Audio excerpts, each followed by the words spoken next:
Book 5 Chapter 44. To say the first few minutes of contact with rescued players didn't go according to plan was an understatement. We had planned things out. And one had a whole welcome back to the land of the living speech prepared. While we had discussed the possibility that there might be some trouble with the rescued players, we had not anticipated it coming from Andrew's team.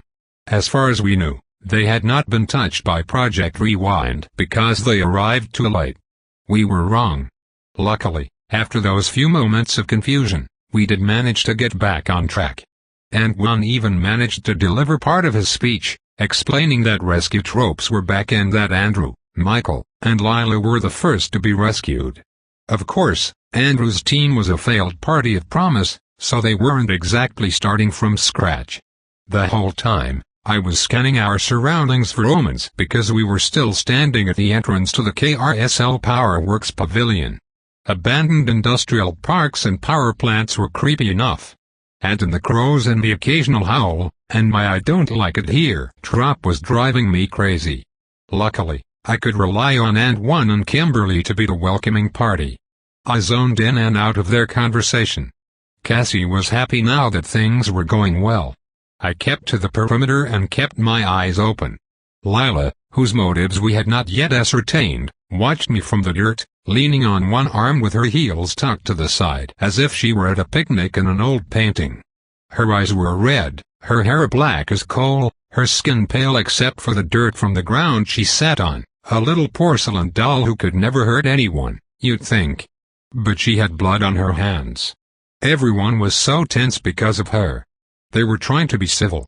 They were trying to be logical. Her presence made it difficult. Everyone spoke in slow, careful sentences like they were afraid of waking a tiger, all for a woman who could not have done physical harm to any of us, not unless we trusted her. We were getting to know each other during what felt like an air raid, but we were pushing forward. Panic and confusion had already wasted our first few minutes with the new players. I half listened to the conversation. My attention was on safety. As far as I could tell, Andrew and his team were just like us, but they had arrived a year earlier. I wanted to question what had happened, what had gone wrong that they had never found permanent vacancy, but that was just one of a million questions I was going to keep to myself until we were in a safer place. They were supposed to be the party of promise. They were the heroes, but they failed. I assumed that you guys know some anonymous person who said they were your friend or something and that they were going to help you. Ant-Man asked. Andrew nodded. Yes, in the text messages, Logan's fiancée had communicated with someone who called himself a friend on the inside. The insider, Kimberly said. That's what the original players called him. It wasn't the original players. It was the second, third, or fourth generation. I wasn't sure. Or her, Cassie added, if only by instinct. It was true. The insider was a complete mystery to us. He could be a she. We didn't get past it in the conversation because it soon came time for us to hit the big red rewards button, as indicated by the jingle that appeared out of nowhere and the robotic voice that said, "Congratulations! You won a ticket." Somehow, Silas the mechanical showman had found a spot where he could show up, and everyone had to turn their heads to look. We had almost forgotten him. Almost. I didn't want to waste time, so I just walked up to him and pressed the button. I got 2 stat tickets, 2 tropes, a handful of coins, and 2 enemy collector tickets. But I also got something else. It was a ticket like the one I had read information about narrators on during the fake tutorial. It did not have magical properties but was simply there to give me the good news. Dear visitor, we hope you're enjoying your stay in our charming little town of Carousel. To help you make the most of your time here, we're excited to announce a new feature on our popular red wallpaper, the Advanced Archetype Tracker. This handy tool fits right into your Throwline tracker and lets you monitor your progress toward unlocking exciting new roles, like the Adventurer or Ghost Hunter. With these, as you explore our scenic streets, brimming with exciting stories of their own, you'll receive friendly updates, keeping you engaged and motivated every step of the way home. Want to hunt monsters in the darkest forests? Give it a shot. The more you do it, the closer you will get to being a monster hunter. Want to experiment with science that defies your previous notions of reality? Try your hand, and we'll track your progress. One day, you can be a mad scientist. Sometimes, you can be seeking something and not even know it. Simply check the red wallpaper at your leisure to track your journey. We're sure this will make your visit to Carousel even more delightful. Sincerely, the office of the mayor of Carousel, the town of Carousel. Everything is here. Of course, the first thing I did was present it to my friends. It was new, and new was exciting. Actually, new was mostly horrifying, but it was also exciting. Eventually, Andrew got a hold of it and it clearly threw him for a loop. The level of familiarity Carousel was showing must have been alarming.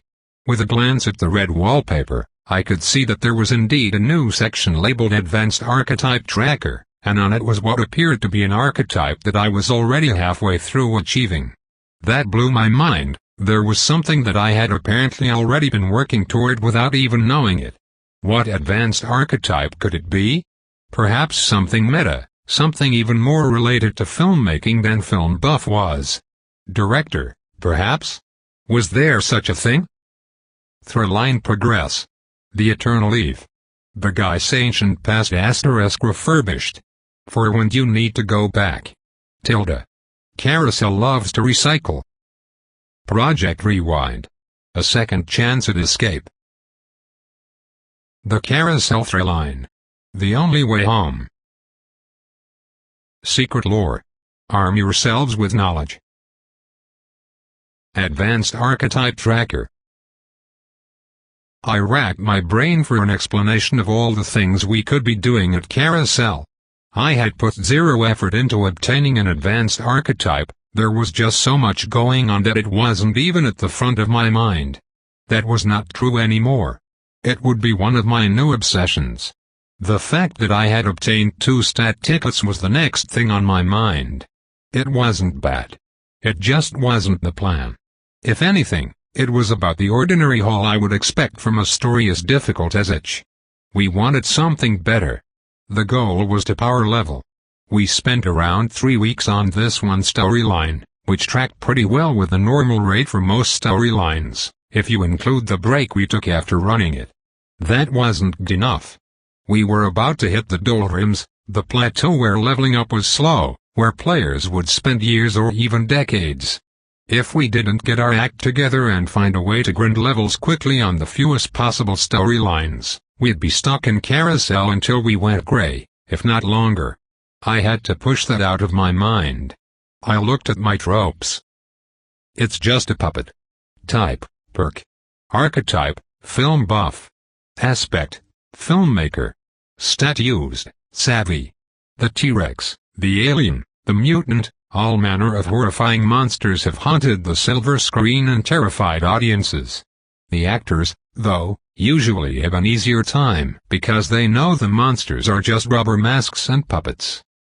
The user will feel less fear from the visage of monsters or other horrifying entities in the story. If the big bad is a haunted doll, however, this trope may not help. Undeniably, it was a useful trope. Fear was a mind killer, after all, but it was also a luxury trope that I would only get to employ in the most extreme circumstances. It didn't have much function and was purely a perk. Quiet on set. Type, insight.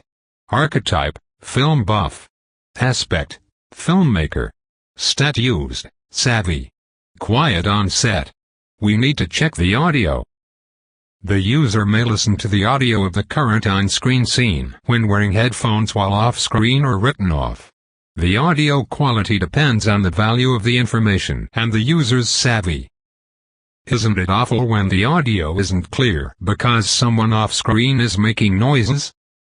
It felt like Carousel was trying to tell me something. Perhaps when we were clunking around on the large metal ship, its audio had picked us up. Or maybe even the audio over the radio we were using to communicate had somehow seeped its way into the final cut. It couldn't have been too bad, or else we would have gotten worse rewards. This felt like Carousel was teasing me. I didn't hate it. Back in the diecast storyline, I was able to see the film as it was being produced on the red wallpaper. It was quite convenient, even if I had to be dead to be able to do it. Even with only the audio, even if the quality was bad, this was useful. I read over my enemy collector tickets.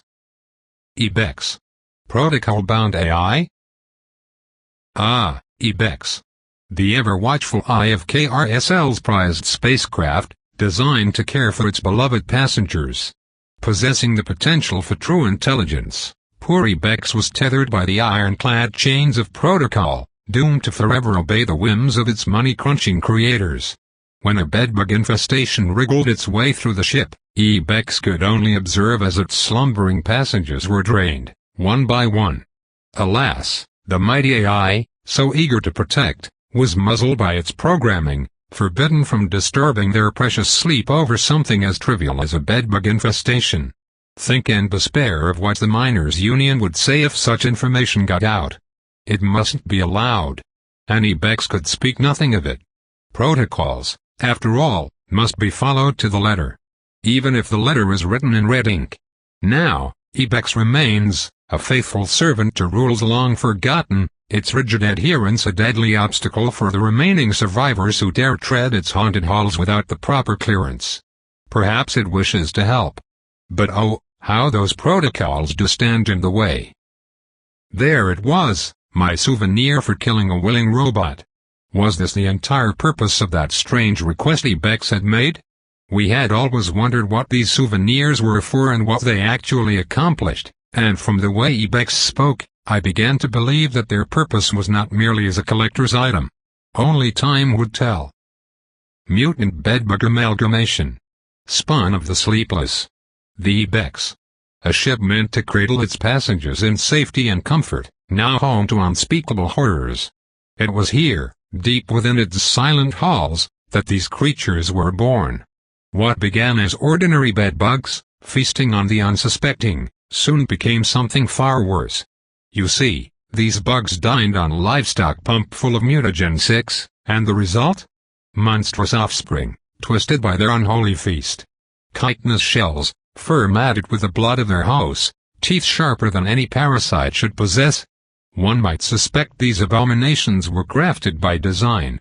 But no, my friend, they are a tragic accident, born from negligence, not malice. They are not hunters, oh no. These mutants are still parasites at heart. But their form has changed, grotesquely mirroring their prey. Now, they skitter through the dark passages of Ibex, hungry and relentless, drawn to the scent of the living. Does a spark of confusion leap up in the parasite's simple mind as its hosts keep dying after only a few nibbles? Perhaps we'll never know. Sleep tight. If you dare. I liked this one because I made it myself, or at least helped. The other players had similar rewards. They were good for a hard storyline but not the bounty we expected from a rescue. That was predictable because we had been spoiled. This was merely a rerun. We had some new tropes and a little jingle in our pocket. Cassie got one stat ticket, perhaps because of her work in psychically connecting to the clone machine, even though she didn't do a lot of interacting with the surrogates. She got 2 tropes, though, so she must have done pretty well. It's speaking to me. Type, insight. Archetype, psychic. Aspect, seer. Stat used, moxie. Objects touched by evil often carry traces of evil themselves, that is, if you believe the movies. The user can read vibes and have weak visions from objects of a magical, supernatural, or evil nature and detect them on set. If applicable, the object will be of heightened importance after the user draws attention to it. It's speaking to me.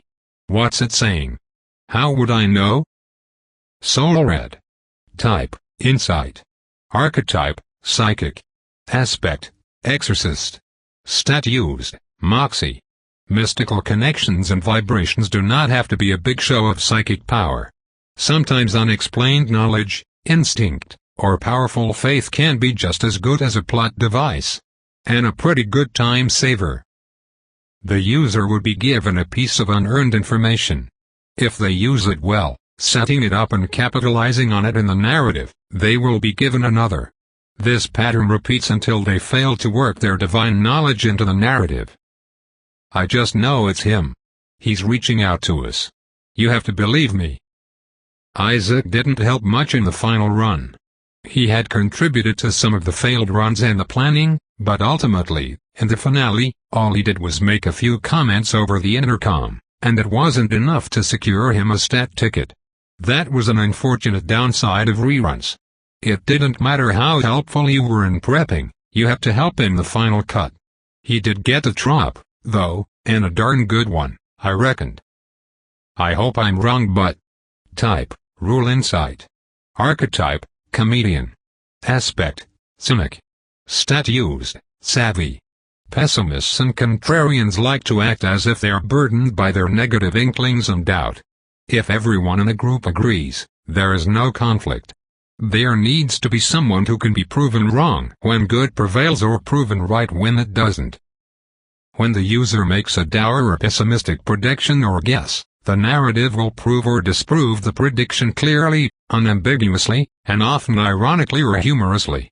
Works best on predictions about the near future. What were you saying about them being doomed again? And one only got one stat, and my theory on that was that our plan was really my plan. When we succeeded with it, I got the credit, which wasn't really fair because Ant 1 was there helping. But it was my stats, my savvy, that made it all possible, so I ended up getting more credit than he did. I wasn't sure if that was fair, but it was consistent with what we knew about experience. He got 2 tropes and the same mutant bedbug collector ticket that I did. The assist. Type, debuff. Archetype, athlete. Aspect, sport. Stat used, medal. Sometimes, all you need is a helping hand. In a fight scene, the user can inflict damage on an enemy that an ally is fighting and will have an increased chance of triggering a status or debuffing the enemy's grit. Works better when the ally remains the main combatant.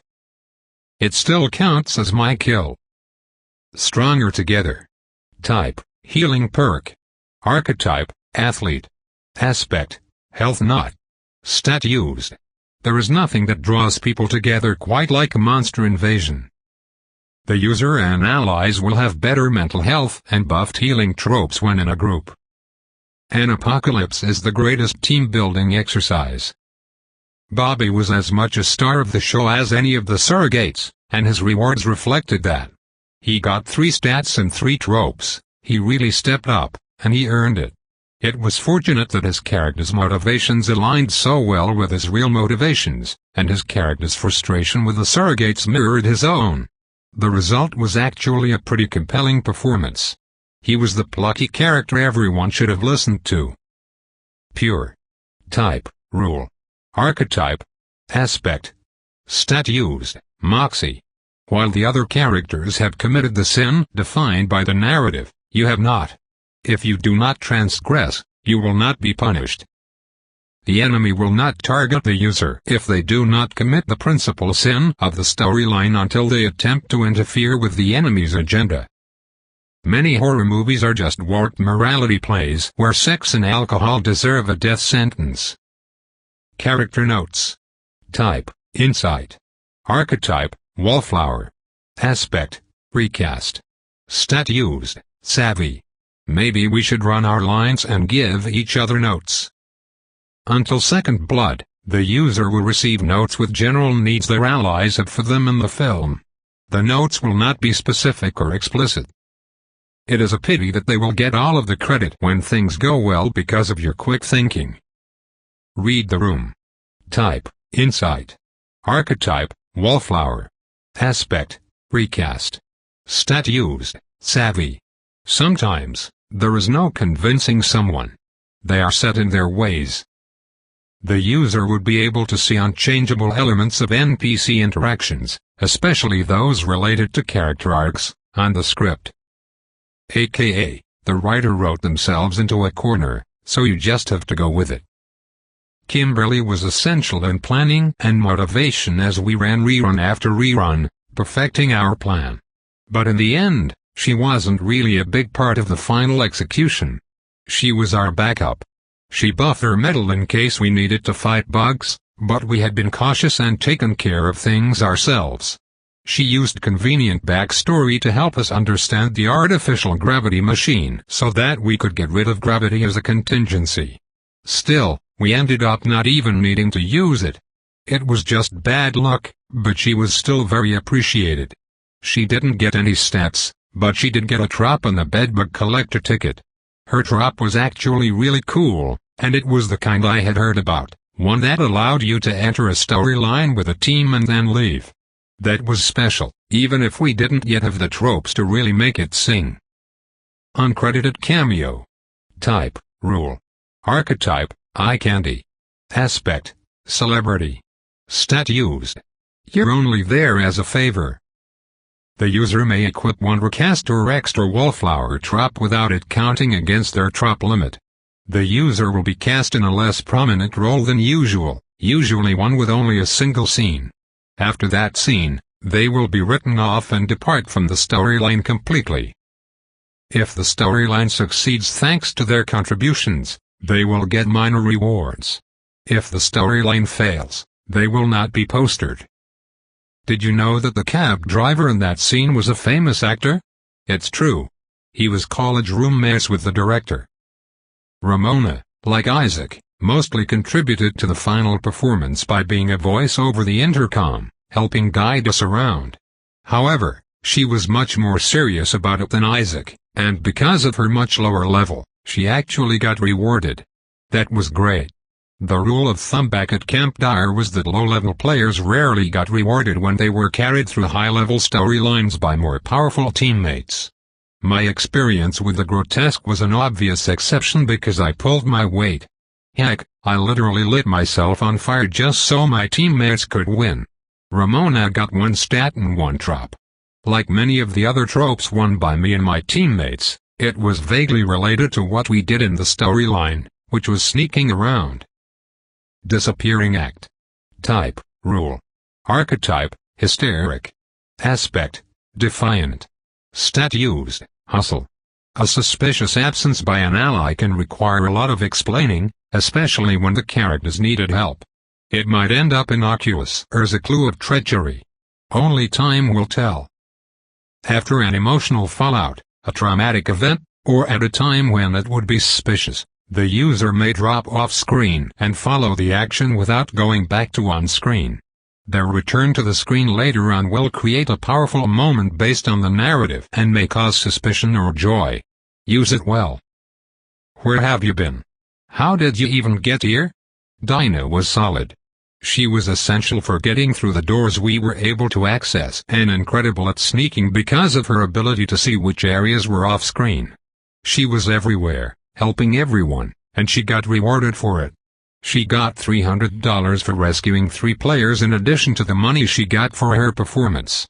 Dinah received 2 stat tickets and 2 tropes, the first of which was a really cool concept, similar to, and perhaps even better than, Oblivious Bystander. The wrong target. Type, rule. Archetype, outsider. Aspect, criminal. Stat used, hustle. You're just a burglar, a lifelong thief. You picked this joint to rob because it had the greatest haul. Little did you know that you had snuck your way into a horror house. The user will not be noticed while committing property crimes that fit the narrative. They can then transition to surveilling the enemy once they realize something terrible is afoot. They will not be caught if they realistically sneak through the setting to watch. The effects of this trop end when the user reveals their presence on purpose or on accident. Do you escape with a diamond and leave this family to their horrible fate? Or do you try to intervene? You're a bad guy, but are you a bad person? From the shadows. Type, perk. Archetype, outsider. Aspect, stranger. Stat used, plot armor. How is it that often the audience can see what happens in the shadows, but the characters are so oblivious? Are they blind? The user will not be targeted or even noticed while concealed in shadow. The story will incorporate more dark shots. The user will be treated as off-screen by applicable tropes. The audience will see the character. That guy in the fedora and trench coat is clearly smoking a cigarette. The tip is lit up. How does the main character not see them? I wasn't the only one working my way toward an advanced archetype. Kimberly, Bobby, and Dinah were, too, although they were nowhere near halfway, having only 1 or 2 notches checked off on the progress bar. I had to question what I had done that they hadn't. Dinah had actually gotten another ticket from Silas, and it was devastating. It read simply, "Due to previous player misuse, there is a new policy on rescue tropes. To reinstate, you don't know me but the user must obtain plot armor level 30. The user may still use any other rescue tropes they possess. Variety is the spice of life and, you'll find, of death." We just looked at each other. No section in the entire atlas told us to expect this. Andrew seemed to piece together what was happening and show the appropriate concern. The 30 was a fill-in-the-blank. It would seem that every time we used a rescue trop successfully, we would not be able to use it again until some number of plot armor had been gained. Dinah was plot armor 21 when we entered our final rerun. With her new stat tickets, she was level 23. 7 plot armor. She would have to gain 7 plot armor to get her trop back. That could take months. Once we got to the mid-30s at our levels, it could take years. We needed to grind like crazy.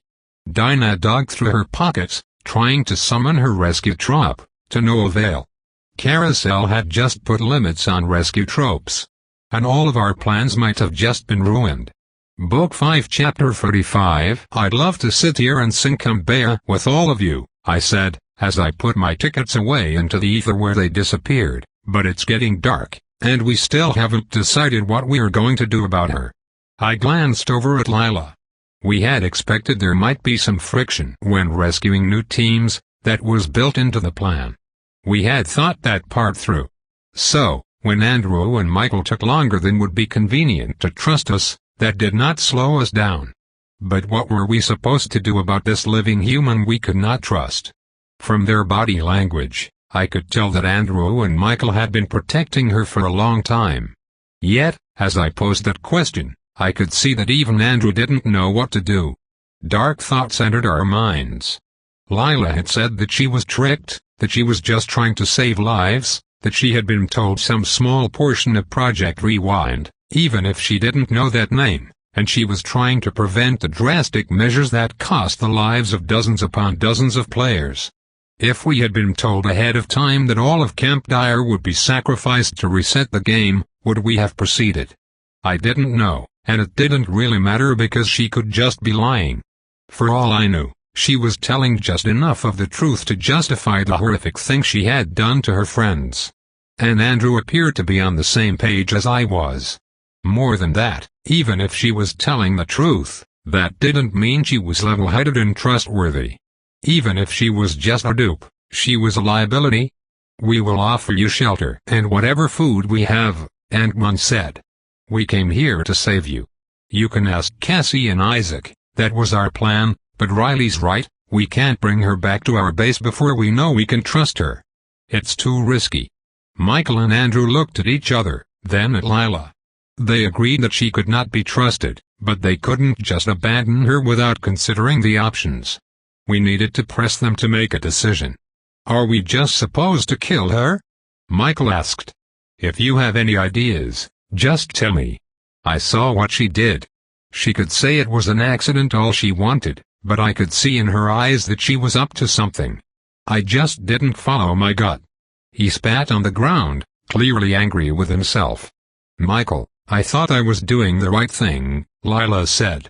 "Oh, hush," Michael responded. "You wanted to save Camp Dyer by killing all of us? That doesn't make any sense to me. You were on our team. You should have put us above anybody else. Heck, better yet, you should have just talked to us. We were all in it together." He spoke in an angry tone, but I could see there was pain in his eyes. They had lived, fought, and died together multiple times. Every team at Carousel had the same story, so her betrayal must have hurt. Lila didn't answer. "You all seem to have a much better grasp on the current landscape than we do," Andrew said, looking at my friends and me. "Do you have any suggestions about what we do with her?" What were the options? We could abandon her, and she would get killed by some omen or wander into a monster lair. We could try to force her into a storyline, but then we'd risk getting caught in it ourselves. That was too brutal. That was intolerable. Could I ever do that? My friends and I grouped together and whispered amongst ourselves. We can't show her my loft, Kimberly said. If she knows where it is, she could sabotage us. She could answer the door when an omen shows up. Kimberly was particularly apprehensive and wasn't hiding it well. We're not going to let that happen, Ant-Man said. We're not going to let her know where we're living. We could let her live at my place out in Easton Carousel, Bobby suggested. I'd still have a writ for it, and she would be safe.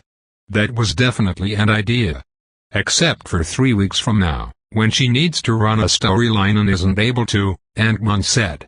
I mean, we would just be putting off her death. Why are we even debating? Dinah asked. We have a clear goal, and she is an obstacle to it. I don't need to remind you that I'm also an invitee, and if she's going around killing invitees, that makes me a little more than nervous. We have rescue tropes, I said. Even if she gets killed, that's not really her dying. It's just her being out of the way for a while. I can't believe we're discussing this, Kimberly said. This was supposed to be a happy moment. The question is, Ant-Man said, do we believe that she actually thought she was helping? Because if what she said is true, she might be an ally now. But if we can't trust her, then it doesn't matter what she said, she has to go. We knew what the answer was. We had to do something about her.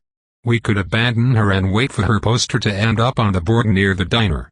Or we could send her to Bobby's place, the farm where she would have peace for a time, but then we'd always wonder what she was up to. If she knew too much, it was possible she could still be a threat. If she was lying and in league with the narrator or something, did we want her out of our sight? The whole narrator thing wasn't that likely, but still. In my head, I knew that she could just be a semi-innocent pawn who helped Project Rewind come to fruition. Heck, it was even probable, but it was not in my nature to ignore the uncomfortable possibilities. Postering her own teammates. That was an act that could condemn her regardless of her motive. If she could be swayed to lead her team to death, even for ultimately a good reason, she was dangerous. It wasn't like she acted on good evidence. We can't stay here, I said. That's the bottom line. It's safe while the sun is up, but I have not scouted this place out for mobile omens when it gets dark. So where do we go? Do we keep her with us? Ant-Man asked. Yes, I said, but we don't go back to the loft. Then where do we go? Kimberly asked, plucking at her hair. We go to Bobby's place, I said. Not just her. All of us. We'll be safe there to rest. There's food and water, even though it's not the best, we'll have time to think about things before we show them the loft. We needed to make a decision, but what we really needed was time. The others looked almost relieved to hear of some compromise that could put off the hard decision and keep us safe, at least for a time. Ant-Man turned back to Andrew and Michael. We know a place where we'll be safe for the night, Ant-Man said. It's a bit of a walk from here, so we'll have to be quick. It should give us some time to make a decision. Andrew nodded his head with a glance back at Michael. Thank you, he said. So we're just bringing her with us? Michael asked. Great, wonderful idea.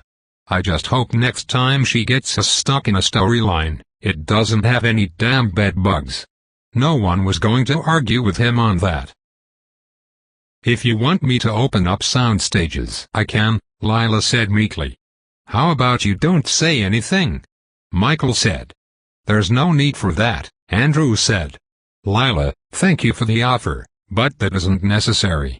Lila had a scouting trap that allowed her to open up sound stages from nearby storylines.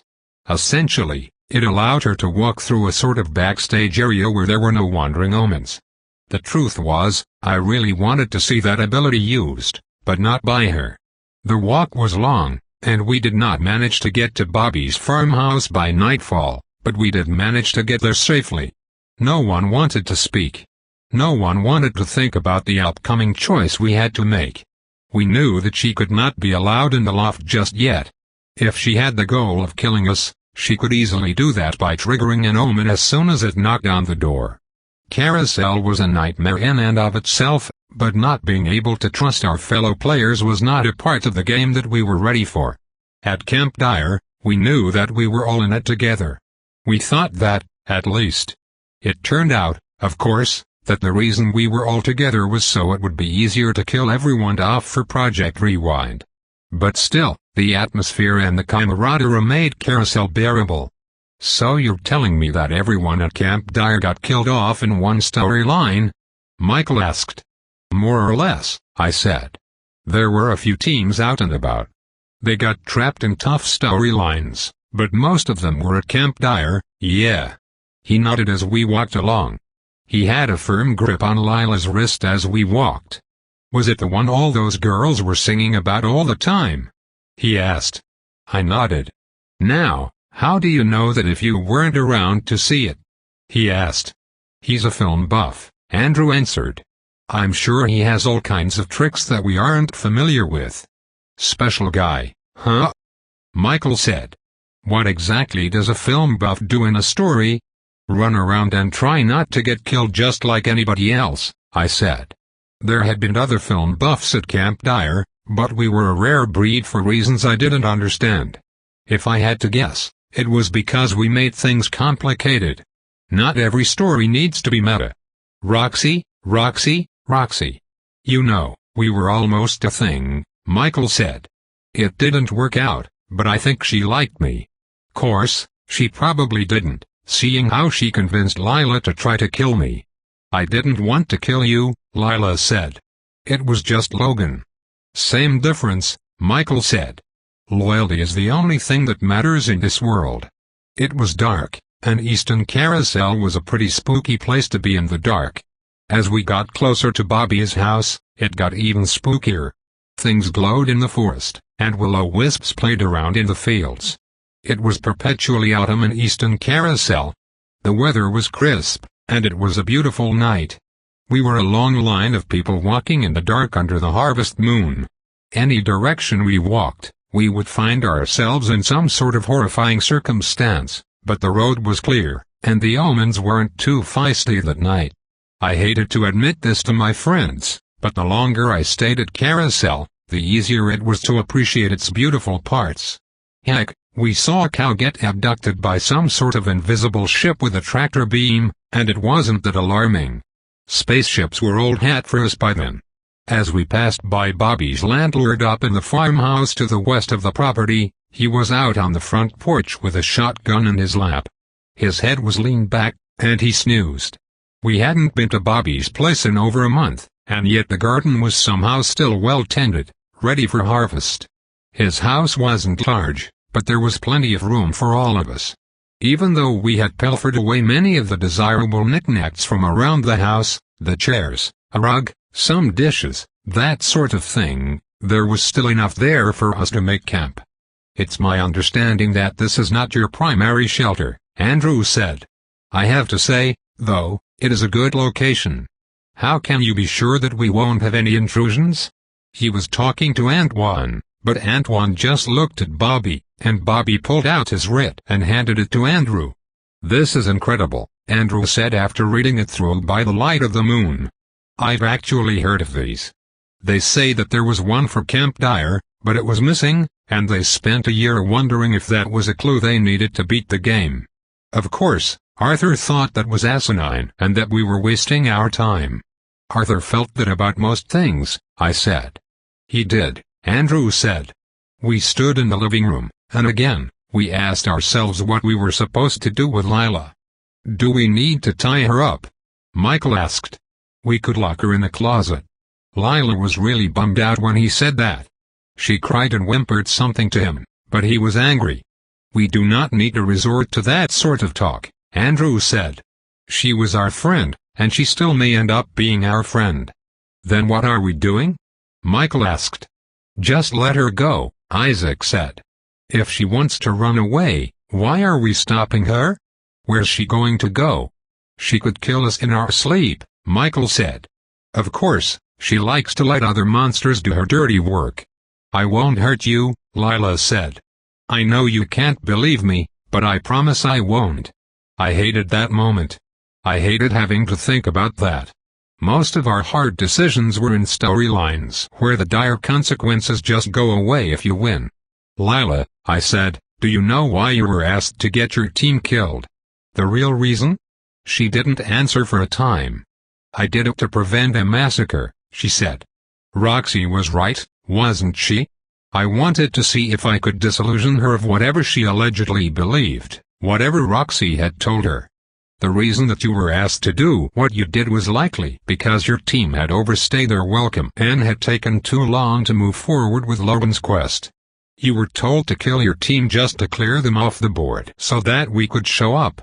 If what you're saying is true, it sounds like Roxy was actually trying to help Project Rewind come about, and your team was in the way.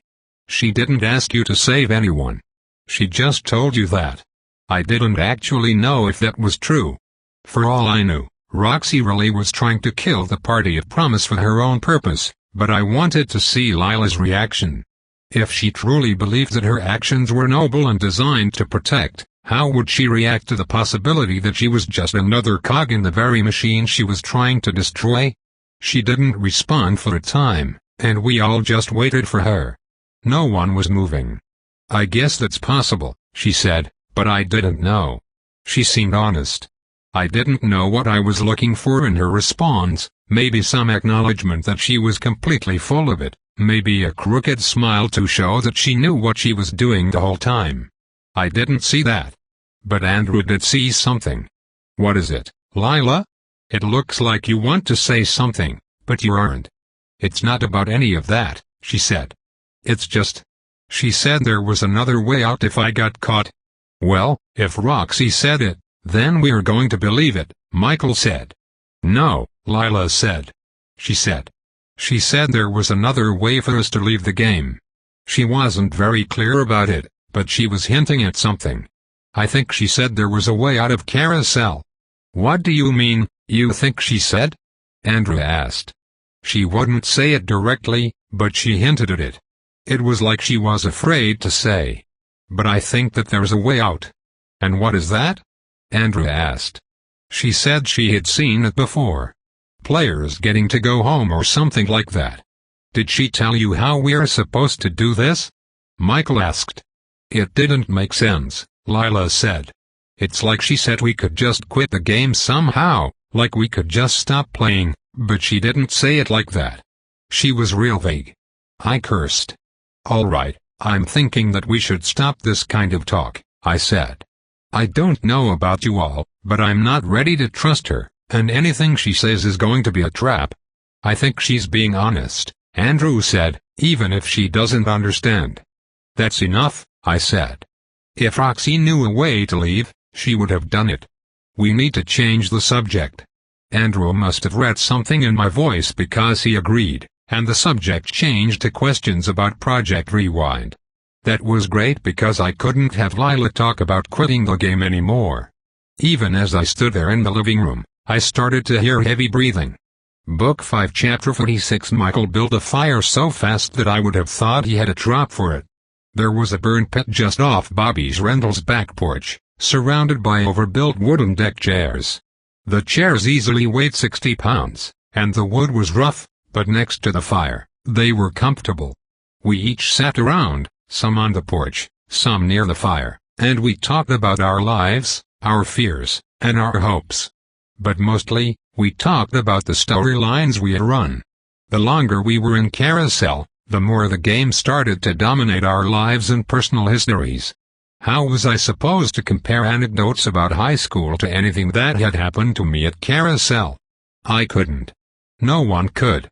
Even Andrew, who had found some success as a doctor before coming to Carousel, mostly talked about his experiences in storylines. And Michael, who was a legitimate soldier, had more war stories involving ghouls and goblins than actual human conflict back home. I missed the campfires at Camp Dyer. It was a nightly ritual to sit out under the stars. The weather there was almost always perfect, and even the rain had been warm. In Easton Carousel, the wind cut through my hoodie and chilled my bones, but still, it was nice. So I punched this monster in the face. I punched it hard, I could almost hear its brain knocking against its skull, Michael said, telling a story from one of the many runs they had done. But this creature had, like, acid blood, so my fist just fell off after a couple of hours. Didn't even hurt. Something about how he told that story got people laughing. Michael continued, so I say to Andrew, why don't you heal this up and then put a blade on the end of the stub? And Andrew did it, and it was awesome. I can't believe I didn't get a drop for it. You never used it, Andrew said. And it was wildly impractical to do in the first place. You could barely walk, let alone engage in hand-to-knife combat. I used it, Michael said. Twice. I cut the rope that made the boulder drop, and I swiped at the creature through the fence. Okay, Andrew responded. I suppose you did use it then, although I believe it would have been more effective if the knife hadn't had a serrated edge. If you wanted to kill something, you would have had to saw through it. We all laughed at the image. Well, most of us. Lila, our guest of honor, sat in one of the wooden chairs closest to the fire, chilled to the bone by the wind, cuddled up in the only blanket we could find for her. She didn't laugh, no. Although we didn't say it, she was our prisoner. We weren't going to let her leave, not until we had made our decision about what to do with her, and we weren't in any hurry to make that choice. Luckily, the shock of her betrayal was slowly fading. We could think rationally and, perhaps, compassionately. You guys play a lot of storylines? Ant-Man asked. Dozens, Michael responded. I've killed just about everything that can die and some things that can't. You? About a dozen, Antoine responded. Our numbers were pretty low by comparison despite having similar plot armor. Whoa, you folks are taking your time, aren't you? Wait, how are you at our level? Michael asked. They're taking a more daring approach than we did, I assume, Andrew said before we could answer. I have to conclude that our strategy was a poor one. He threw a clump of leaves into the fire. What strategy? Isaac asked, looking at his older brother like he was a little kid again. When we developed our strategy for picking storylines, we usually picked stories that were about our median level. We didn't want to overwhelm our less ambitious teammates, Andrew said. Though he didn't say so, I had to imagine he was talking about Lila. Perhaps our reason for doing so was that, soon after we arrived in Carousel, a high-level team had just been posted, he continued. Their strategy had been to complete the most dangerous runs they could in order to grow levels quickly with as few storylines as possible. Having seen them get posted, we decided to do something more conservative. If my understanding is correct, that was probably what sank our chances with Project Rewind. That's what Chris and his team did, Ant-Man said. They never ran a storyline unless it was at least 5 levels ahead of them at first. They were always surviving by the skin of their teeth. They wanted to do as few storylines as possible at first. Of course, he didn't want me to follow in their footsteps, but we ended up doing something similar anyway. Yes, Chris's team were very daring, Andrew said, but even they lost their nerve eventually. Difficulty scales much more aggressively at higher levels. They couldn't keep up. They had found their limit. He threw more leaves in the fire. They sent a small flurry of sparks. Wait, Cassie said, why did they want to do it in as few storylines as possible? Cassie had never taken Adeline's mini tutorial, where she taught us about these things. Novelty, I answered. Carousel rewards you for doing new things. That means not getting spoiled about the details of a storyline, but it also means trying new kinds of storylines and doing things you've never done before. Eventually, you just run out of new types of experiences. And you hit level 40, Ant-Man added. Then you level up once, maybe twice a year after that, if at all. The fewer stories you run, the less likely that is to happen. Cassie nodded, and then no one said anything else because we weren't really talking about experience for runs. We were talking about whatever we could to avoid harder conversations. We hadn't agreed to that, it just came naturally. Riley here jumped like 5 levels at once, Isaac said, breaking the silence. The rest of us still haven't caught up with him. 5 stat tickets and 1 storyline? Michael asked. How'd you swing that? We had left out some details. Somehow, a high-level mobile omen got into Camp Dyer, I said. Everybody at camp was liable to be picked for the storyline, and I was one of the lucky few. I tried to be sparse on details. I didn't want to mention Bobby, his wife, who had also been picked and was at the center of it all because she had refused to run storylines. I hoped they would let me get away with leaving that detail out. But Bobby said, Janet was picked too. She never came home. A silence moved over us. Even the fire didn't crackle as loudly as it had been. She disappeared. Michael asked. Yep, I said. Carousel even cut her out of the movie. Anyway, I was really underleveled, and I ended up being helpful. Died at the end, heroically. That was where he got tickets with coded messages on them, Isaac added. Isaac wasn't spilling our secrets on accident. We had left out details, either because they weren't important or because they were inconvenient, and it seemed like he did not intend to help keep those secrets, not from his own brother. We planned to tell Andrew and the others everything once we had a good read of them anyway. We knew this might happen. It was built into the plan. We had weighed the pros and cons and decided that, even if Isaac and Cassie would never choose us over their brother, it was worth having a doctor. I hoped we were right. Messages in tropes? Andrew asked. You mean the titles of the tropes? He, Michael, and even Lila were interested in that. I nodded and then skillfully pulled all of my nonsense tropes out of thin air. I couldn't even equip them, so I knew something was going on, I said. Andrew and Michael looked at each other. It would appear that Logan was justified in his paranoia, Andrew said. He also got tickets that he couldn't equip, seemingly at random, one here, one there. I never could figure out what they meant. It must have been very helpful to obtain them all at once. Yes, it was. I explained to them how the tickets had helped lead us back to the bed and breakfast, back to where it all started. It's really interesting, Michael said. I wonder if Roxy had anything to do with this, Bobby's wife disappearing. How exactly did a mobile omen get into Camp Dyer? There were so many possibilities, but that was not the moment I wanted to try to think about them. You know, Roxy was on the team that went with Janet when she disappeared, Bobby said. I did not want to give oxygen to this conversation, but somehow, it felt inescapable. My friends and I had an unspoken agreement not to push the envelope when it came to disappeared players, but Andrew, Michael, and Lila were not in on that agreement. Michael looked at me. You think she might have had something to do with it? I shrugged my shoulders. Yesterday, I would have said no, but today, I have no idea, I said.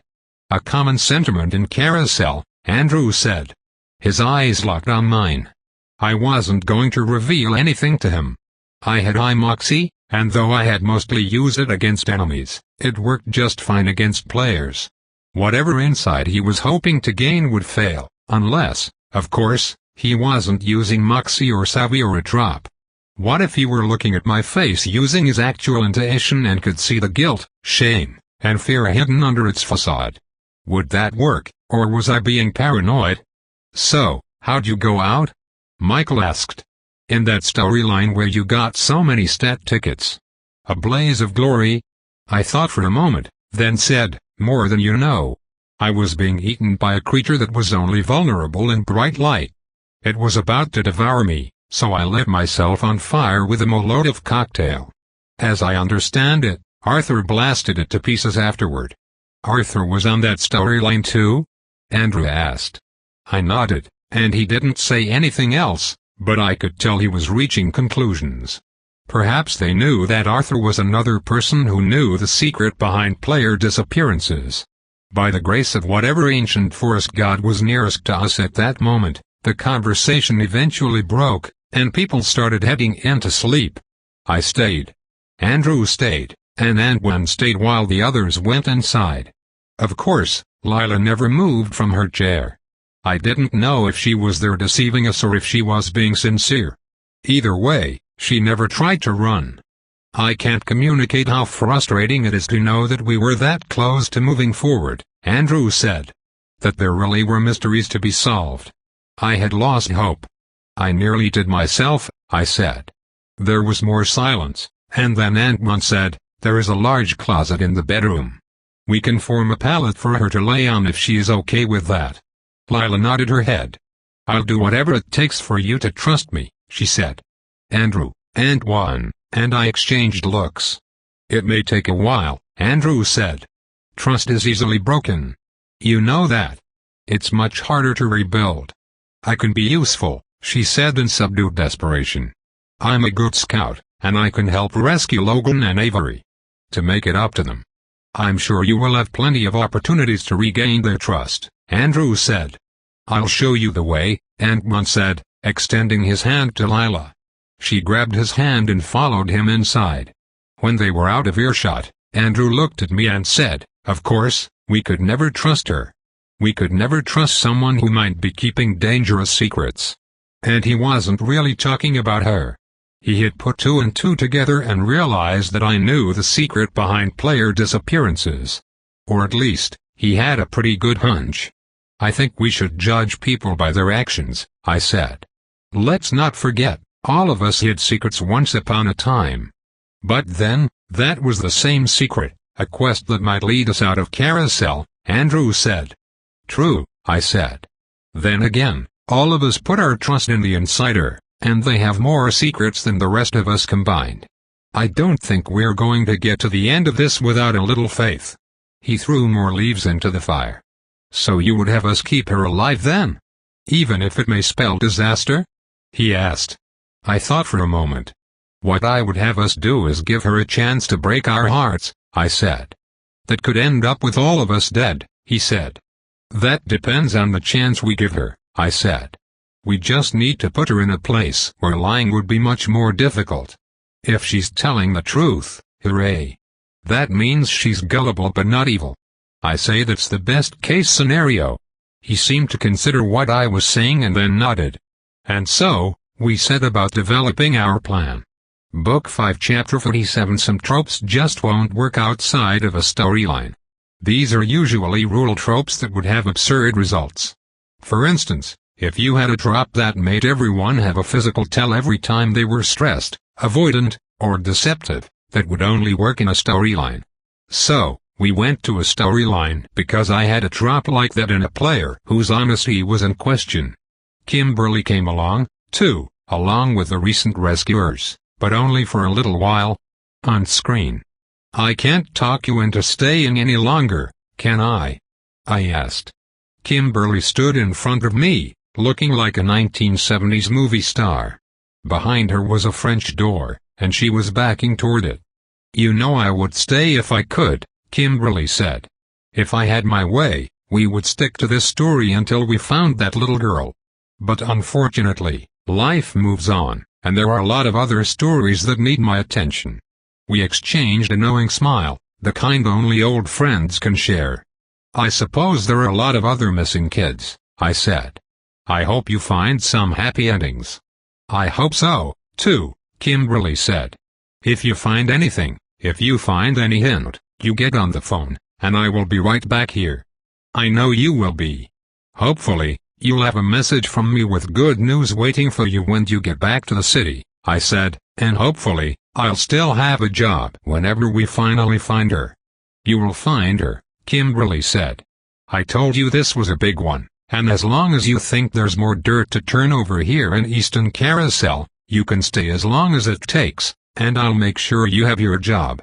"Thanks, Kimberly," I said. She turned and waved as she walked out of the boarding house toward the car waiting for her.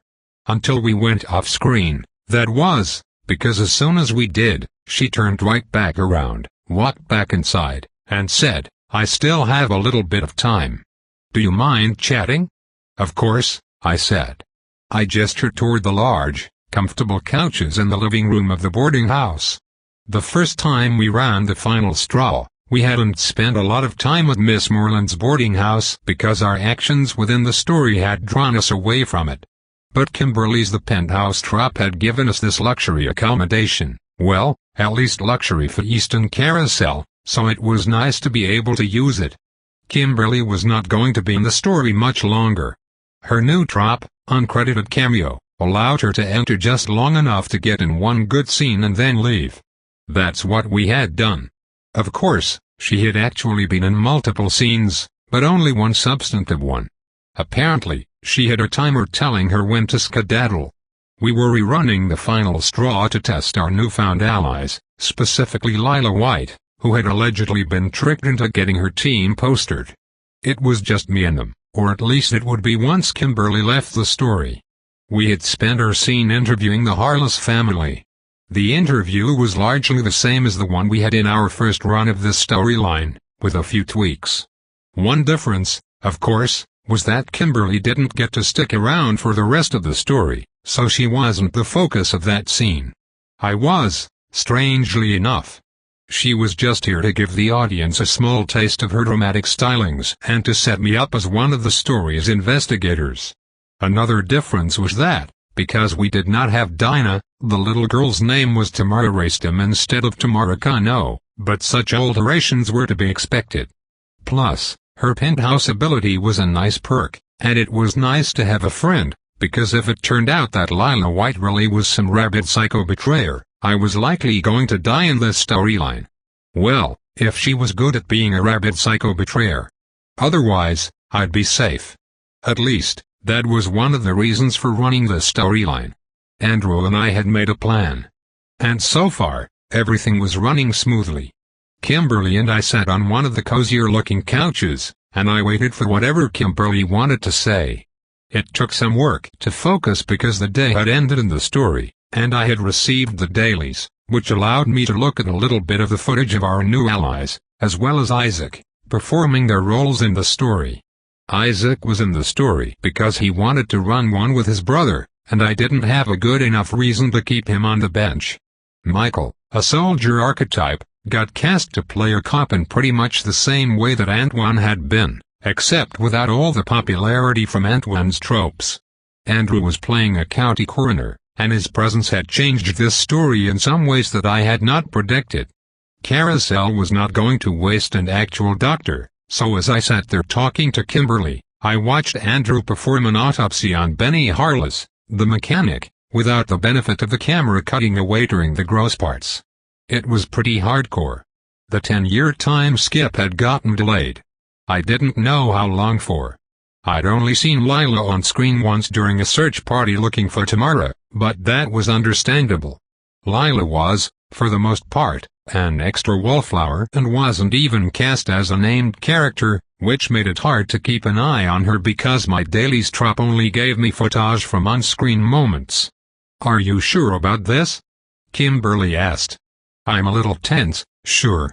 But I also don't want to call the whole thing off over a case of nerves," I said. "Best case scenario, we have nothing to worry about, and we can get some shopping done." Kimberly didn't look amused. "I don't trust her, and even if she doesn't throw the storyline, I still won't," Kimberly said. She knew she was getting one of her teammates killed even if it actually was somehow part of Project Rewind. "How can we ever be okay with that?"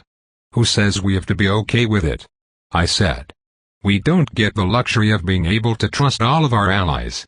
What we can do is make a plan and choose to accept the results of that plan because we have no other options." "Well, I'm glad that it's so easy for you," Kimberly said. "I didn't say it was easy. Are you willing to kill her just because we're unsure? Because if we follow through on the promise of Project Rewind, we're going to be rescuing a lot of people we won't be able to trust completely. We're still a long way off from rescuing anyone we've actually met before." Kimberly wasn't comfortable, I could tell because she was scratching her nose when she said, "I went along with this because you had your mind made up.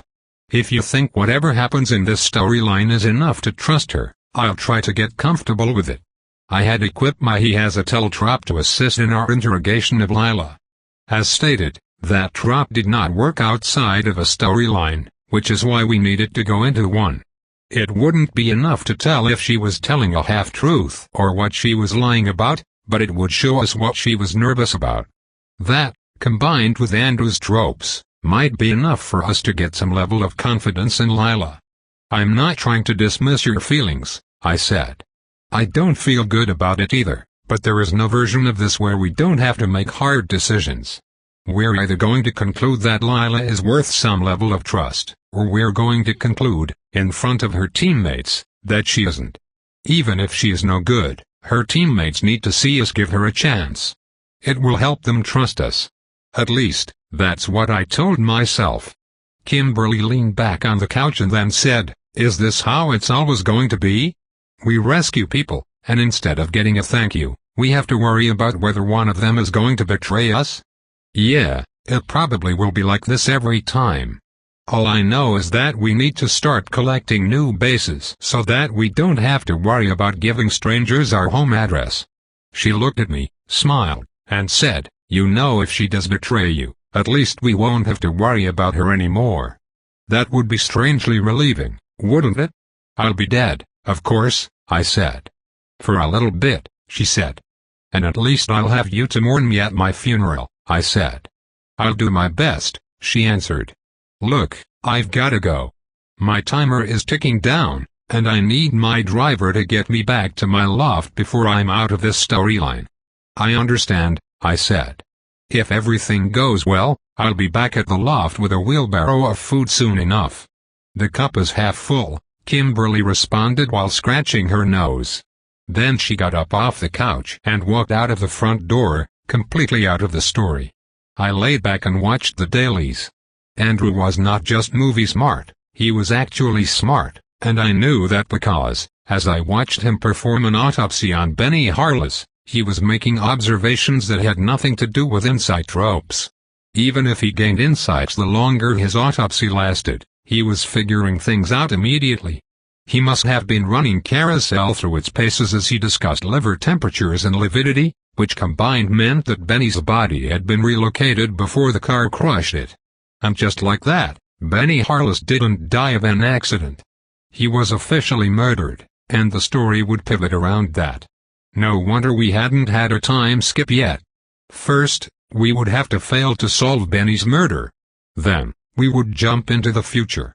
The whole thing made me wonder if we could do so well that Russell never had a chance to grow up and seek revenge. The movie would be over in 30 minutes. I fast-forwarded through a lot of footage taken from around town while I waited for Andrew, Lila, and Michael to arrive at the boarding house as planned. It didn't take long. Once night came around, there wasn't much more story to tell that involved players, not for a few more scenes, at least. I was almost done with the dailies when they walked in, first Michael and Lila, and then Andrew a few minutes later. Michael sat in a wingback chair and didn't speak. I didn't take it personally. He had just met me. Lila had gone somewhere to freshen up, but I didn't expect her to run away, so I didn't keep an eye on her. When Andrew arrived, we didn't talk about Lila. He wanted to talk about the story. "I've been noting strange behavior from many citizens around town, mostly of the Patcher family. I assumed it's the result of your trap," he said, but when I inquired further, I was unable to get any useful information from them. I'm not certain what could cause that. If they were somehow involved in the disappearance of Mistum, surely I would have been able to get some information from them by prodding them. He had run into the same problem we had in our first run of the final straw. The Patchers acted like they were hiding something, but they would never tell us what. It had been frustrating. "I pulled one of them over," Michael said. "They were speeding, or at least I said they were. I tried talking to him about the missing girl, and they acted all funny, but I couldn't get anything out of them. There was no point in not spoiling them, so I just came clean. The Patchers are guilty in one way or another. They are a family-worshipping hive mind of some kind. We didn't really learn a lot about that, but I think that's why they don't fess up even though they should, because they're one entity, even though they don't seem that way. You have to solve the mystery of what happened to Tamara before their true nature is revealed. You know how these things work." Andrew nodded. "I see. We should table that, then. I suppose we have other matters to attend to tonight." "Unfortunately so," I said. "Isaac will probably not be joining us. He was cast as the fiancé of one of the Patcher bachelorettes, and I don't think he'll be able to get away from them tonight, although he may learn some interesting information about how the hive mind thing works if, you know, he tries. Andrew scratched his ear. This was not a comfortable subject for him. Yes, after our parents' death, Isaac developed a habit of feigned apathy in all aspects of his life. Unfortunately, he does not have a lot of control over it. It would seem that even Carousel hasn't been able to break him of that, but in time, I hope to help him work through it, Andrew said. We had played the final straw twice for grocery shopping purposes, so I was fairly confident that whatever twists and turns Carousel threw at us, we would be able to rise above them. After all, if you could solve which Patcher did what to Tamara, then you would need neither a first blood nor a second blood sacrifice. That was ideal for our purposes. Michael, Andrew said, as I've told you, I'm going to have a therapy session with Lila. My tropes will work better in a storyline, so I should be able to determine if she intends us to do further harm. I'd appreciate it if you let us do this in your absence, because I don't want her to become emotionally overwhelmed. And I realize that you are in very understandable pain because of Lila's betrayal and are interested in witnessing the session. She might not be able to open up in your presence. Then why does he get to be there? Michael asked. We find ourselves with a three-way impasse, Andrew said. Everyone wants to know who they can trust, and unfortunately, that necessitates that representatives of all three parties be present during the interrogation. Oh yes, the traditional horror movie intermission interrogation. I wasn't confident that I could be swayed just by listening to Lila, but Andrew had useful tropes for such an interrogation. And at the end of the day, allowing Andrew to have his talk with Lila didn't hurt anything. I would be there to get my own impression. It was very possible that Lila White had just been tricked into betraying her own team. In many ways, the explanation fit perfectly. The act was brutal, but then Project Rewind was brutal. I couldn't tell if I rejected her claims because I didn't trust her or because of what she had said about Roxy, someone I felt I could trust. If Roxy had been a part of Project Rewind, why didn't she drop any clues for us? On the other hand, if Roxy only knew just enough about Project Rewind to think that it was a threat and to try and sabotage it, why had she not come to me then? As much as I could understand the logic of why secrets were necessary, I sure felt like a fool, knowing there might have been someone there watching us stumble. I needed to sort my feelings out so I could think. What I hated worse was that when I really thought about it, the story made some sense for an additional reason. The grotesque. How did the mobile omen get into Camp Dyer? Had we ever gotten a reasonable explanation other than our Carousel is punishing Janet theory? The insider did it theory was more plausible, but it still didn't feel perfect. Roxy could have done it. It would have been trivial. She could have bought a mobile omen, flirted with a guy, and tricked him into bringing it. I didn't know. I tried to remember back to the details of that day. Had I missed something? Roxy could have put the seed of the idea of quitting into Janet Gill's mind. I could still see the look on her face when she quit in the middle of the grotesque storyline, as if she had been holding it in and was finally ready to exit. Wouldn't it make more sense that someone had hinted to her that she could leave? She had said it so confidently, like she knew someone was listening. Roxy was on that very storyline, holding Janet's hand as she made that deadly decision, and I didn't see what was going on. If the grotesque mobile omen hadn't come around, I would not have gotten all of my unequivocal clue tropes at once. We likely would not have found the bed and breakfast in time. Project Rewind might not have succeeded. If Janet hadn't quit the game, I would not have seen the axe murderer and would not be a secret keeper as required by Project Rewind. I had to be logical. There was no room for actual faith or trust. Her story fit the facts, even though it felt like I was getting my guts ripped out. Then again, even if she was telling the truth, that didn't mean we could trust her. If bringing her into a storyline where our tropes would help us interrogate her help us have peace of mind, it was worth it. More than that, I felt myself not wanting to believe her or trust her because I didn't like what she had to say. And I needed to get over that. Book 5 Chapter 48 Lila reappeared not too long after Andrew showed up. She was nervous, but I could see in her eyes that she wanted to please, that she knew how important it was for us to trust her. I tried my best to wipe away my preconceptions and my pent-up frustration with watching her surrogate screw things up constantly. Ironically, I felt closer to trusting her than Michael, and maybe even closer than Andrew, and he was a very reasonable fellow. It required a bit of contortion for a person to wrap their mind around Project Rewind, so I may have been better prepared to deal with the realities of sacrificing fellow players for the greater good. Michael went off to one of the rooms to relax. He didn't actually have a room at the boarding house because his character lived in Easton Carousel, but nobody was going to say anything about it.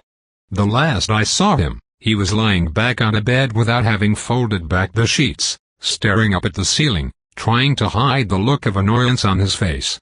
We passed by his room and continued onward until we found a nice, secluded hallway and another room with a couch and some chairs.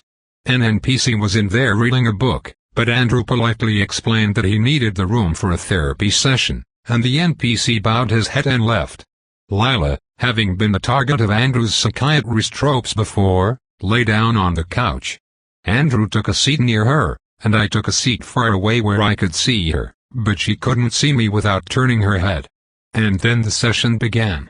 I had seen interrogations in Carousel, heck, I'd even been the person being interrogated by the detective paragon himself, so when I sat down to listen to Lila bare her soul, I was expecting something more along the lines of a detective trying to get the truth out of a witness. That wasn't what happened. Andrew was very kind and gentle. Lila was open but incredibly nervous and on the verge of tears over even innocuous things. It felt like I was violating her just by being there, listening as she poured her heart out about her difficulties in Carousel. Some things that she talked about, I could never repeat. What I could say is that she had a very clear phobia of being on screen. I could relate to some degree. Knowing that some entity beyond your understanding was watching and being amused by your suffering was terrifying. I almost have to will myself to forget that it's happening and to think about the game as if it were just a game. Lila did not seem to be able to do that. She talked about the audience as if they were her personal tormentors, and she hated the idea of going on screen for anything. This had been a considerable roadblock to her team. It made her tropes make more sense, though, as they were more designed to take her off screen or to get her killed because even that was preferable to her from the way she talked. It also helped explain why she was a wallflower instead of a hysteric. She didn't want attention. Hysterics almost always did. She did not like the limelight, as she called it. That term seemed a little poetic, but it was correct. We were the stars of some sick little play. She apologized to Andrew for past mistakes, and Andrew calmly guided her back to the subject of the current investigation. Back to the subject of Roxy. Roxy had approached her after their team had done the Ranger Danger storyline and had promised to help her grow as a player so that she would get the least possible amount of screen time. But even in those early meetings, there had been a hint that Roxy wanted to tell her something. Roxy had talked about her teammates who had gone missing while playing Carousel's so-called tutorial. When Lila inquired where they could have gone, Roxy said they might have gone home. She didn't know. Of course, I knew that the axe murderer had killed Roxy's teammates because they quit the game. Or at least that's what I thought I knew. The truth could have been anything. If Roxy was a liar, that could have been another lie. Lila went on, describing her meetings with Roxy as she was slowly taught the power of a good scream. Apparently, they had some master and apprentice style meetings over the subject. I hadn't put much thought into this before, but by looking at the tropes that Lila carried, it was clear Carousel did like someone with a good scream and rewarded it with tropes. As a dude, my scream potential was limited. When their teammate Logan had revealed his quest, his mission for which he had come to Carousel on purpose, knowing what that entailed, Lila got nervous.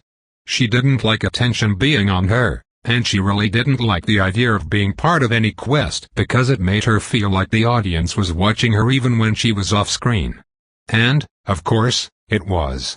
A player would have to be blind to believe that we weren't being watched, although I didn't pretend to know the nature of any such observation. That led to Lila's spine for Roxy, until eventually, Roxy let her in on the little secret that the quest was a trap by Carousel. It was about that point that she stopped speaking easily and started to shift in her seat, a clear sign of stress. "Tell." Andrew interjected, asking what Roxy had asked her to do. "She just wanted me to lead him up onto the mountain," Lila said. She shifted in her seat. "Are you sure she didn't tell you more than that?" Andrew asked. Lila was quiet. She knew that she couldn't lie without revealing herself, not with my trap forcing her to wiggle in her seat every time she tried to lie or avoid a question. Not with Andrew and myself peering at her, using every ounce of our moxie to try to determine if she was telling the truth. Even Andrew's tropes pressed her, forced her to keep talking. So she told the truth, and while I wasn't confident about everything she said, I did believe most of it. She said we would be attacked on the mountain and to make sure that Logan was in the lead.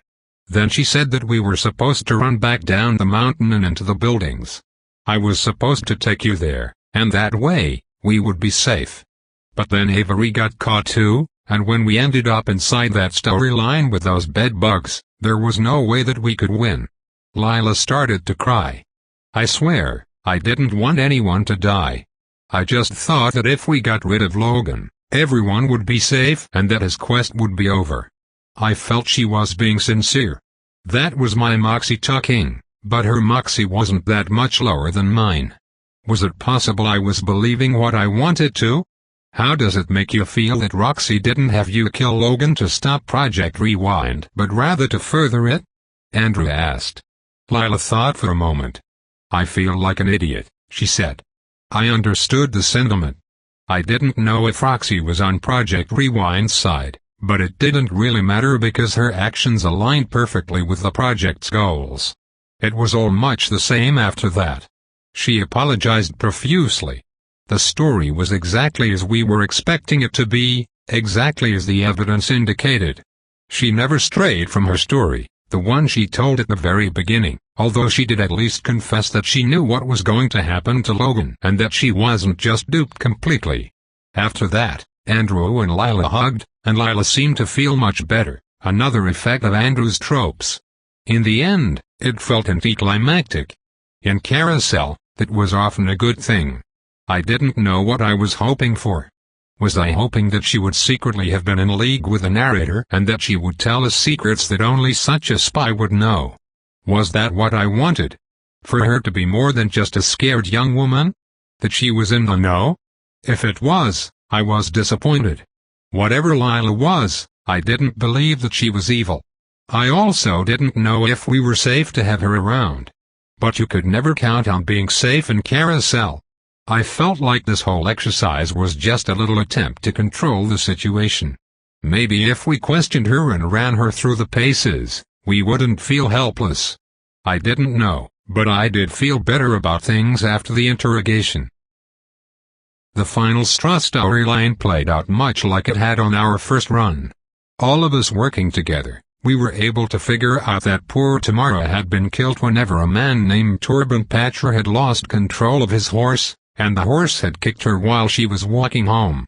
That was a constant. Tamara died by accident, always at the hands of some irresponsible Patra, and then they worked to cover it up. Benny had discovered what they had done when repairing their horse trailer, and so the story moved forward. The story stayed very similar, with a few subtle differences.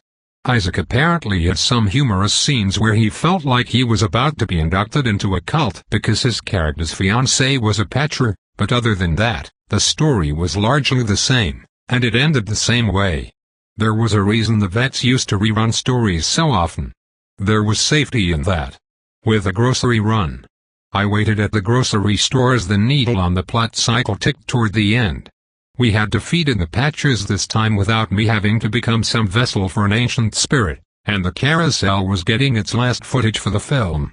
As we gathered off-screen, ready to start looting Easton Carousel General Store, Lila promised that she wanted to help rescue Logan so that she could say she was sorry. As Lila wandered through the shelves searching for canned goods, Andrew and I stood next to each other, picking through the scant seasonings. We had not thought to get Bobby's food drop, so it was not exactly going to be a feast, but there was enough food to hold us over. "So, do you trust her?" Andrew asked. "As much as I can," I said, scratching my arm. "Do you?" "I do," Andrew said, "but there is no way to be sure she's telling the truth." "No, there isn't," I said as I bent down and picked up a can that claimed to contain a whole chicken. "Look, the way I see it, it's a remarkable coincidence that whenever we reset the game, we were given two players who just happened to be siblings to you, a member of the last party of premise. I figure that wasn't an accident." "You think you were sent to us?" Andrew asked. "I think that if she were a threat, we wouldn't have been directed to you so blatantly. Or at least that's where I'm willing to put my money." I didn't know if the insider was still somewhere pulling strings, but I knew that coincidences didn't exist in Carousel, and in my ignorance, I had to trust in something. We stood in silence as Lila walked back around, holding a jar of pickled eggs. "I do still wonder what happened to Roxy's team," she said. "How could they all disappear at once? Don't people normally go missing one at a time?"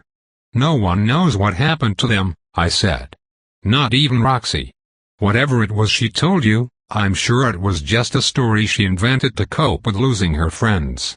"That may be the case," Andrew said. I could see that his eyes were looking at me as I scratched my arm, my own little tell.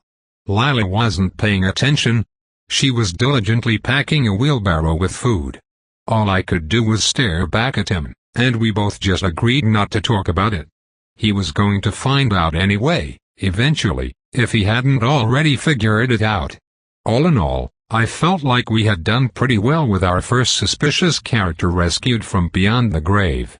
Maybe one day it would turn out Lila was evil or too naive, but that day, we would choose to trust, or close enough. All I could hope was that one day, it would not fall on me to try to separate the trustworthy from the untrustworthy. One day, we would have a whole system down with all the right tropes to ensure that we didn't have any spies amongst us.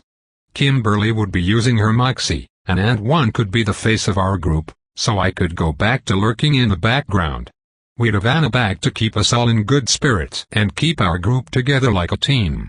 Camden would be able to make all the plans and think logically, even when it was so easy to be afraid and distrustful.